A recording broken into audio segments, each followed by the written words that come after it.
So now these, again this point we have divided into two: resources and human lives.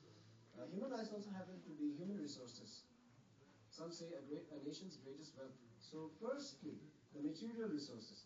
Misuse and wastage of technology. That, of course, we have already come through in the causes. But one of the peculiarity in terrorism is, terrorism itself is a cause of terrorism. There's only a difference in magnitude. And of course, in the accessibility of whether you have an access. And then came the politics of power in the previous point. So there's only difference in magnitude. Okay, an excess expenditure. Getting back to the point of material resources. Now we often see in news, the American government or UK, the British, they've provided grants to the Pakistani, for the sake of battling terrorism, billions of dollars. But then it is found that the Islamic Republic of Pakistan actually spends most of these in acquiring weapons to use them against India. Now again, there is misunderstanding here. So this will be another point. Now to the third point, that is human resources.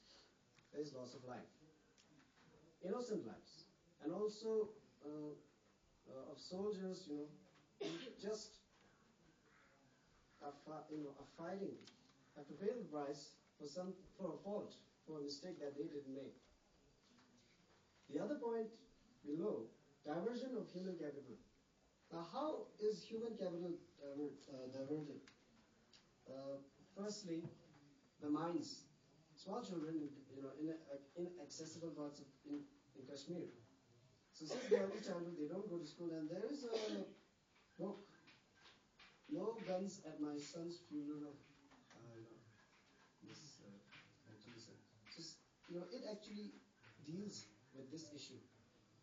Small children, their minds, instead of being diverted, instead of being focused in making this world a better place, they are being focused, or they are being diverted to the exact opposite.